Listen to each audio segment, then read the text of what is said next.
Hi student, हमारा आज का जो टॉपिक है वो है ऑस्मो रेगुलेशन। सबसे पहली बात ये है कि मैं आपको ये चीज़ बताऊं, इससे पहले मैंने आपको एक टॉपिक जो था वो डिस्कस किया था जिसका नेम था होम्योस्टैसिस। अब होम्योस्टैसिस के अंदर मैंने आपको तीन चीज़ों के बारे में बताया था कि इसके अंदर हम जो है वो पढ़ेंगे ऑस्मो रेगुलेशन मीन के मेंटेनेंस ऑफ वाटर। उसके बाद हमने पढ़ा था कि इसमें पढ़ेंगे थर्मो रेगुलेशन मीन के maintenance of temperature and excretion के removal of nitrogenous waste in any body. Okay, अच्छा, अब यहाँ पे एक चीज़ मैं आपको और बताता जाऊँ कि अभी हम जो डिस्कस करने जा रहे हैं वो है ऑस्मो रेगुलेशन। सबसे पहली बात ये है कि जब भी वर्ड ऑस्मो रेगुलेशन आए तो आपने यहाँ पे ये चीज़ याद रखनी है, ऑस्मो जो वर्ड है इसका मतलब होता है वाटर और जो रेगुलेशन होता है उसका मतलब होता है रेगुलेट करना, मीन के वाटर की कॉन्सेंट्रेशन को मेंटेन करना। अब यहाँ पे अगर आप एक बना लेते हैं सेल, ये मेरे पास एक सेल है। आप जब भी इस सेल को देखें तो इस सेल के अंदर वाटर की कॉन्सेंट्रेशन, वाटर के साथ सॉल्यूट की कॉन्सेंट्रेशन और उसके अलावा और दूसरे जो आयंस केमिकल्स हैं तमाम की कॉन्सेंट्रेशन को मेंटेन रखना बहुत ही ज़रूरी है। सेल के अंदर सॉल्यूट के लेवल को मेंटेन करना, वाटर की क्वांटिटी को मेंटेन करना, दोनों की कॉन्सेंट्रेशन को मेंटेन करना किसी भी सेल के लिए बहुत ज़रूरी है। अगर सेल के अंदर ये चीज़ें मेंटेन नहीं होंगी तो उससे सेल की क्या हो जाती है, डेथ। एनिमल हो उसकी डेथ हो जाती है, कोई भी चीज़ हो उसकी डेथ हो जाती है। तो इस हवाले से हमने 3 पॉइंट पढ़ने हैं। पहले आप याद रखें, balance of water and salute in the body. किसी भी बॉडी के अंदर सल्यूट और वाटर की कॉन्सेंट्रेशन को हमने आज देखना है, उसको मेंटेन करना है, उसकी स्टडी करनी है। जब भी आप बात करते हैं यहाँ पे स्टूडेंट, एक चीज़ याद रखिएगा कि जब वर्ड टॉनिक आए ना तो टॉनिक हमेशा याद रखिए कि वहाँ पे सल्यूट की बात हो रही है। टॉनिक वर्ड जो है ये किसके लिए यूज़ किया जाता है, सल्यूट के लिए। मेरे पास 3 टर्म है, हाइपरटॉनिक, हाइपोटॉनिक एंड आइसोटॉनिक। ठीक है, सॉल्यूट की कंसंट्रेशन है। जब वर्ड हाइपर आए, हाइपरटॉनिक, तो इसका मतलब है कि सॉल्यूट की कंसंट्रेशन बहुत ज़्यादा है। जब वर्ड हाइपोटॉनिक आए तो इसका मतलब है कि सॉल्यूट की कंसंट्रेशन कम है। जब आइसो आए तो इसका मतलब है सॉल्यूट की कंसंट्रेशन एक जैसी है। अब हम देखते हैं कि सॉल्यूट की कंसंट्रेशन कहाँ पे ज़्यादा है, कहाँ पे कम है, और ये टर्म हम कब कब और कैसे कैसे यूज़ करते हैं। स्टूडेंट देखिएगा, मेरे पास 3 जो हैं इन्वायरमेंट हैं। आपको ये एक फिगर नज़र आ रही है जिसमें एक टब है और टब के अंदर वाटर है।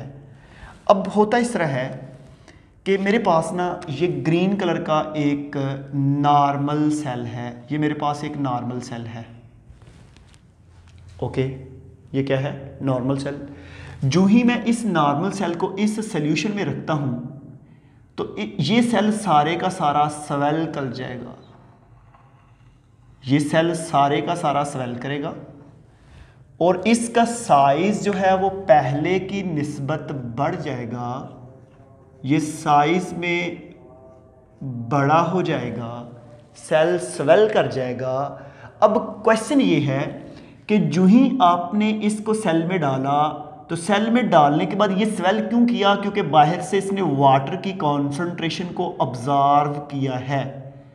जब इसने बाहर से वाटर की कॉन्सेंट्रेशन को ऑब्जर्व किया तो इसका मतलब है कि बाहर वाटर ज़्यादा था और वो अपनी हाई कॉन्सेंट्रेशन से कहाँ पे गया है, लो कॉन्सेंट्रेशन की तरफ। तो जब बाहर वाटर ज़्यादा था तो इसका मतलब है फिर सल्यूट कम था। जब सल्यूट कम था तो हम इसके लिए वर्ड यूज़ करते हैं हाइपोटॉनिक, कि आपका जो एक्सटर्नल, क्योंकि ये बाहर वाला जो एनवायरनमेंट है इसको हम बोलते हैं एक्सटर्नल इन्वायरमेंट, आपका जो एक्सटर्नल इन्वायरमेंट है ना, इसको हम बोलते हैं हाइपोटोनिक। हाइपोटोनिक के बाद अगली स्टेज को आप देखें कि इसी नेक्स्ट सॉल्यूशन में मैंने सेल को डाला, डालने के बाद थोड़ी देर के बाद स्टडी किया, मैं क्या देखता हूँ कि ना सेल का साइज इंक्रीज हुआ ना कम हुआ, उतना ही रहा, सेम रहा। इस सेम से हमें ये जाहिर होता है कि ना तो वाटर सेल में एंटर हुआ है और ना ही वाटर सेल से लीव हुआ है। सेल से वाटर एंट्री और लिविंग क्रॉस है, ज़ीरो है। अगर ज़ीरो है तो इसका मतलब फिर ये है कि ना ही बाहर वाटर की कॉन्सेंट्रेशन हाई थी ना ही अंदर, ना ही बाहर सॉल्यूट की कॉन्सेंट्रेशन हाई थी ना ही अंदर, दोनों में सेम सेम थी।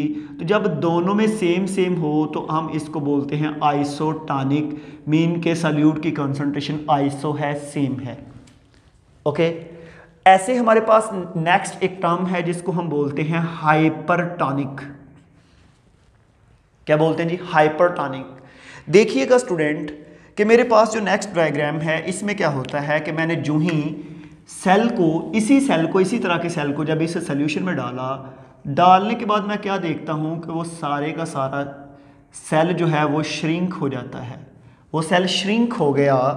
जब वो सेल जो है, पहले केस में जो है सेल आपका टर्जिड हुआ था, दूसरे केस में आपका सेम इन्वायरमेंट में सेम रहा, और तीसरे केस में सेल श्रिंक हुआ। अब ये जो सेल श्रिंक हुआ है इसमें क्या हुआ कि बाहर से वाटर एंटर नहीं हुआ बल्कि अंदर से पानी बाहर चला गया है। जिस तरह के अगर आपने देखा हो कि बारिश में नहाने के बाद, कपड़े धोने के बाद आपकी जुरियां जो है इधर पड़ जाती हैं फिंगर के टॉप पे, वो अंदर से बेसिकली वाटर जो है वो एक्स ऑस्मोसिस के ज़रिए निकल जाता है। ठीक है, इसी तरह जब अंदर से वाटर बाहर निकला तो सेल श्रिंक हो गया। अब यहाँ पे मुझे ये बताएं कि बाहर वाली साइड पे वाटर की कॉन्सेंट्रेशन लो थी तो इसीलिए अंदर से पानी बाहर आया है, वाटर अपनी हाई कॉन्सेंट्रेशन से लो की तरफ आया है। तो बाहर जो सॉल्यूट की कॉन्सेंट्रेशन होगी वो क्या होगी? हाई। तो उसको हम क्या बोलते हैं? हाइपरटोनिक। क्या कहते हैं जी? हाइपरटोनिक। तो ये स्टूडेंट मेरे पास ऑस्मो रेगुलेशन का इंट्रोडक्शन था कि ऑर्गेनिज्म जो है वो तीन तरह के इन्वायरमेंट को फेस करते हैं, हाइपोटोनिक, हाइपरटोनिक और आइसोटोनिक। अब यहाँ पे हम जो है ऑस्मो रेगुलेशन का इंट्रोडक्शन देखा, तो उसके बाद हम देखते हैं ऑस्मो रेगुलेशन इन प्लांट, के प्लांट्स के अंदर ऑस्मो रेगुलेशन कैसे होती है। स्टूडेंट याद रखिएगा कि जब भी हम ऑस्मो रेगुलेशन इन प्लांट की बात करते हैं तो प्लांट को हम तीन ग्रुप में या तीन हैबिटेट पे डिवाइड करते हैं। हैबिटेट के लिहाज से हम प्लांट को तीन तरह के ग्रुप में या तीन तरह उसको डिवाइड करते हैं, हाइड्रोफाइट्स, मीजोफाइट और ज़ेरोफाइट। स्टूडेंट हाइड्रोफाइट्स वो प्लांट होते हैं जो वाटर में पाए जाएं, जो पानी में पाए जाते हैं, उनको हम बोलते हैं हाइड्रोफाइट्स। मीजोफाइट वो होते हैं जो ज़ेरोफाइट को देख लेते हैं। ज़ेरोफाइट वो प्लांट होते हैं जो डेजर्ट में पाए जाते हैं, जो सहराओं में पाए जाते हैं। और हमारे पास मीजोफाइट वो हैं जो इन बिटवीन टेम्परेट रीजन आप कह सकते हैं, मीन के दरमियाने से मौसम में पाए जाते हैं। यहाँ पे मैं आपको एक चीज़ बताता हूँ, एक चीज़ को ज़रा गौर से सुनिएगा। मेरे पास ऐसे प्लांट जो डेजर्ट में पाए जाते हैं, ऐसे प्लांट जो वाटर में पाए जाते हैं, उनको हाइड्रोफाइट्स कहते हैं। इसका मतलब ये है कि उनकी बॉडी के अंदर हर वक्त वाटर की कॉन्सेंट्रेशन ज़्यादा आने की कोशिश रहती है, क्योंकि पानी में है, हर वक्त वो पानी के ऊपर तैर रहे हैं, पानी में ग्रो कर रहे हैं, उनको वाटर अवेलेबिलिटी ईजीली उनके लिए एक्सेसिबल है। यहाँ पे फिर ये याद रखिएगा कि उन ऑर्गेनिज्म के अंदर वाटर बहुत ज़्यादा है और वो मैक्सिमम कोशिश करते हैं वाटर को रिलीज़ करवा दें अपनी बॉडी से। समझ आ रही है? उसके लिए वो डिफरेंट स्ट्रैटेजी अप्लाई करते हैं ताकि उनकी बॉडी से वाटर की कंसंट्रेशन को जो है वो कम किया जाए। सबसे पहला कि उनके लीफ का साइज़ बहुत बड़ा होता है, क्योंकि जितना लीफ बड़ा होगा ट्रांसपायरेशन रेट उतना ज़्यादा होगा और उसके लिए उतना ही एरिया ज़्यादा होगा। इसके साथ लीफ के साथ उनकी बॉडी के अंदर स्टोमेटा जो होते हैं, स्टोमेटा की तादाद बड़ी ज़्यादा होती है और स्टोमेटा होते भी लार्ज साइज़ के हैं। दूसरे नंबर पे उनके स्टोमेटा लीफ के मोस्टली टॉप पे होते हैं और दोनों साइडों पे भी होते हैं, जिसको हम आइसोबाइलेटरल एंड डॉर्सी वेंट्रल लीफ कहते हैं। इसके अलावा उनकी जो बॉडी है उसके ऊपर क्यूटिकल लेयर भी प्रोमिनेंट नहीं होती ताकि मैक्सिमम वाटर को जो है लॉस किया जाए। ये कौन से प्लांट अप्लाई होते हैं कि इनमें? हाइड्रोफाइट्स में। तो हाइड्रोफाइट्स के बाद नेक्स्ट है ज़ीरोफाइट। स्टूडेंट, ज़ीरोफाइट प्लांट वो होते हैं जो डेजर्ट में होते हैं।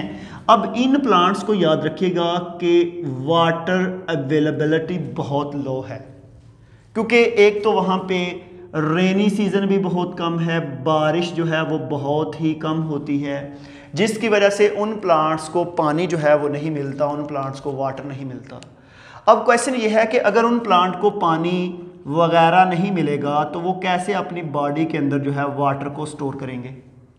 पहली तो बात यह है कि उन प्लांट की रूट ज़मीन की बहुत नीचे तक 50-50 मीटर तक पेनिट्रेट करती हैं और नीचे से पानी को ऑब्जर्व करती हैं। उसके बाद इनमें स्टोमेटा जो होते हैं बहुत स्मॉल साइज़ के होते हैं और संकन स्टोमेटा हैं, लीफ के अंदर छुपे होते हैं जो नज़र नहीं आते। इसके अलावा इनके जो लीफ होते हैं वो नीडल की तरह के होते हैं ताकि कम से कम वाटर को लॉस किया जाए, एरिया बहुत कम होता है। इनके लीफ के ऊपर क्यूटिकल लेयर जो होती है वो होती है ताकि वाटर की ट्रांसपायरेशन जो है वो कम से कम की जाए। इसके अलावा ये जो अपने लीफ हैं उनको गिरा देते हैं गर्मियों में ताकि लीफ गिर जाएंगे तो ट्रांसपायरेशन कम होगी, और जब ट्रांसपायरेशन कम होगी तो इनके अंदर वाटर स्टोर रहेगा। ओके, इस तरह हमारे पास तीसरी तरह के प्लांट होते हैं जिसको हम मीज़ोफाइट कहते हैं। स्टूडेंट, ये जो मीज़ोफाइट प्लांट हैं ये ऐसे प्लांट हैं जो इन बिटवीन इन्वायरमेंट में होते हैं। इनको ये इतने ज़्यादा पानी में भी नहीं है और इतने कम वाटर में भी नहीं है, ये दरमियाने मौसम में रहते हैं। मीन कि ये टेम्परेट मातदिल रीजन में हैं। उसके अलावा इनको वाटर अवेलेबिलिटी होती है लेकिन इतनी नहीं, फिर भी ये वाटर को स्टोर कर लेते हैं। अगर इनको पानी बहुत ज़्यादा मिले तो इनकी बॉडी में स्टोमेटा भी होते हैं दरमियानी सी स्टेज में जो वाटर को रिलीज़ भी कर देते हैं, और उसके साथ साथ लीफ का साइज़ ना इतना बड़ा है और ना ही इतना छोटा है। लीफ ना ही इतने ज़्यादा है और ना ही बिल्कुल कम है। तो मीन के बिटवीन सी स्टेजेस इसकी आती हैं, किसकी वाला? मीज़ोफाइट की। तो मैं आपको इनकी एग्जांपल बताऊं, वाटर लिलीज जो होती हैं उनको हाइड्रोफाइट्स कहते हैं। जो पाइनस वेलिचियाना या इसके अलावा अपंशिया थोर जिसको कैक्टाई प्लांट होते हैं वो सारे डेजर्ट प्लांट हैं, उनको ज़ीरोफाइट कहते हैं। और मीज़ोफाइट में रोज़ आता है, गुलाब, मैंगो है, उसके अलावा जो है ब्रासिका जिसको हम सरसों का पौधा कहते हैं, वो किसकी एग्जांपल हैं? सारी मीज़ोफाइट्स की। तो मैंने ऑस्मो रेगुलेशन का इंट्रोडक्शन बताया कि maintenance of water in any living organism called osmo regulation. तो इसमें 3 टर्म पढ़ाई, हाइपरटोनिक, आइसोटोनिक एंड हाइपोटोनिक। और उसके बाद मैंने आपको ऑस्मो रेगुलेशन इन प्लांट्स में हैबिटेट के लिहाज से 3 ग्रुप पढ़ाए। पहला हाइड्रोफाइट्स, दूसरा मीज़ोफाइट और तीसरा क्या है? ज़ीरोफाइट। तो इससे जो नेक्स्ट हमारा लेक्चर होगा उसमें पढ़ेंगे ऑस्मो रेगुलेशन इन एनिमल्स। तो यहाँ पे हम अपने लेक्चर को वाइंड अप करते हैं। मिलेंगे नेक्स्ट वीडियो में। आज के लिए थैंक यू।